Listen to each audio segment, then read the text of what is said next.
আরজিকর হাসপাতালে তরুণী চিকিৎসক ধর্ষণ ও খুনকাণ্ডে প্রতিবাদ বিক্ষোভ চরমে পৌঁছেছে। শোনা গিয়েছিল পেলভিক বোন সমেত আরও একাধিক হাড় ভেঙে গিয়েছিল হাসপাতালে ধর্ষিত হয়ে খুন হওয়া তরুণী চিকিৎসকের। সোমবার ময়নাতদন্তে প্রাথমিক রিপোর্ট পাওয়ার পরে জানা গিয়েছে কোনো হাড় ভাঙেনি তার। শরীরে একাধিক আঘাতের দাগ আছে ঠিকই, কিন্তু হাড় ভাঙার কথা সত্য নয়। সূত্র লালবাজার। তবে হাড় না ভাঙলেও যে ধরনের আঘাত এবং তার যে বীভৎসতার কথা বলছে ময়নাতদন্তের রিপোর্ট, তা দেখে শিউরে উঠতে হয়।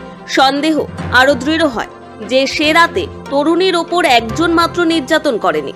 ভেঙে যায় থাইরয়েড কার্টিলেজ, গলার হাড়েও নির্যাতনের চিহ্ন পাওয়া গিয়েছে। গলা টিপেই খুন করা হয়েছে ওই চিকিৎসককে। তবে নিজেকে বাঁচাতে প্রাণপণ চেষ্টা চালিয়েছিলেন নির্যাতিতা অভিযুক্ত সঞ্জয় রায়। ময়নাতদন্তের রিপোর্ট বিস্তারিতভাবে খুঁটিয়ে দেখে পুলিশের দাবি, ধর্ষণের আগে বীভৎস মারধর করা হয়েছিল তরুণীকে। তিনি প্রতিরোধ করলে প্রবল বল প্রয়োগ করা হয়েছিল তার ওপর। তরুণীর বুকে আঘাত লাগে, শ্বাসরোধ করে দম বন্ধ করার প্রমাণ পাওয়া গিয়েছে। ভেঙে যায় থাইরয়েড কার্টিলেজ, গলার হাড়েও নির্যাতনের চিহ্ন পাওয়া গিয়েছে। চশমার কাঁচ ভেঙে চোখে গভীর ক্ষত হয় তরুণীর।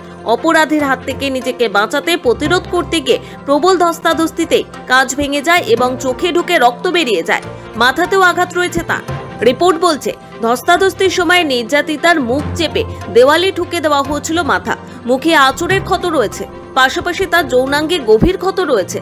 এতই ভয়ানক পেনিট্রেশন হয় যার জেরে বিপুল রক্তপাত ঘটে এবং হাইমেন ফেটে যায়। যোনির ভিতরে 150 গ্রাম বীর্য মিলেছে, যা ফরেনসিক ল্যাবে পাঠানো হয়েছে পরবর্তী পরীক্ষার জন্য। গলা টিপেই খুন করা হয়েছে ওই চিকিৎসককে। তবে নিজেকে বাঁচাতে প্রাণপণ চেষ্টা চালিয়েছিলেন নির্যাতিতা। সূত্রের খবর, ধৃতের একার পক্ষে যে ওই ঘটনা ঘটানো কঠিন, এই তথ্য এখনই উড়িয়ে দেওয়া হচ্ছে না। সে বিষয়ে তদন্ত চলছে। ইতিমধ্যে গ্রেফতার করে সঞ্জয় রায়ের ডিএনএ নমুনা সংগ্রহ করে পাঠানো হয়েছে ল্যাবে। সেই সঙ্গে ভালো করে খতিয়ে দেখা হচ্ছে সমস্ত সিসিটিভি ফুটেজ।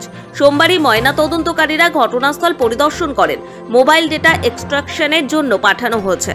পাশাপাশি সোমবার লালবাজারে ডেকে জিজ্ঞাসাবাদ করা হয় আরজিকর হাসপাতালে 7 জন ইন্টার্নকে। মঙ্গলবার ডেকে পাঠানো হয়েছে আরজিকর মেডিকেল কলেজ হাসপাতালের অ্যাসিস্ট্যান্ট সুপারকেও। তিনি সেদিন নির্যাতিতার বাড়িতে ফোন করে পোস্ট গ্র্যাজুয়েট ছাত্রের মৃত্যুর খবর জানিয়েছিলেন। ডেকে পাঠানো হয়েছে চেস্ট মেডিসিনের এইচওডিকেও। এদের জেরা করে সেদিনের ঘটনার মিসিং লিঙ্কগুলি জুড়তে চাইছেন পুলিশ কর্তারা। সেই সঙ্গে এদিন লালবাজারে ডেকে পাঠানো হয়েছিল এক তরুণীকে। তার সঙ্গেও দীর্ঘক্ষণ কথা বলেন পুলিশ কর্তারা। পুলিশ জানতে পেরেছে প্রায় 3 মাস ধরে ওই তরুণীকে ফোনে উত্ত্যক্ত করত ডাক্তারি ছাত্রীকে ধর্ষণ ও খুনে অভিযুক্ত সঞ্জয় রায়। সঞ্জয়ের কল লিস্ট ঘেটেই এই মহিলাকে ডেকে পাঠানো হয়েছিল। তার অভিযোগ শোনার পর পুলিশ কর্তারা বলছেন, যত সময় গড়াচ্ছে ততই সঞ্জয়ের নানা কীর্তি সামনে আসছে। ঘটনায় ধৃত সন্দেহভাজন সঞ্জয় রায় ইতিমধ্যে পুলিশকে জানিয়েছে, ধর্ষণের সময় তরুণী চিৎকার করে সবাইকে ডেকে দিত, তাই তাকে খুন করেছে সে। পুলিশ সূত্রে খবর, জিজ্ঞাসাবাদের সময় সব কথা স্বীকার করেছে সে। সঞ্জয়ের ভাবভঙ্গি দেখে বোঝার উপায় নেই যে সে এত বড় জঘন্য কাজ করেছে। তাই পুলিশের অনুমান, খুব ঠান্ডা মাথাতেই এই ঘটনা ঘটিয়েছে সঞ্জয়। তাই সে এখনো নির্বিকার। এমনকি ইতিমধ্যেই সে পুলিশকে বলেছে, আমাকে ফাঁসি দিলে দিন, তদন্ত জারি রয়েছে। এরপরে অন্য ফ্লোরে যারা ছিলেন তাদেরও জিজ্ঞাসাবাদ করা হবে।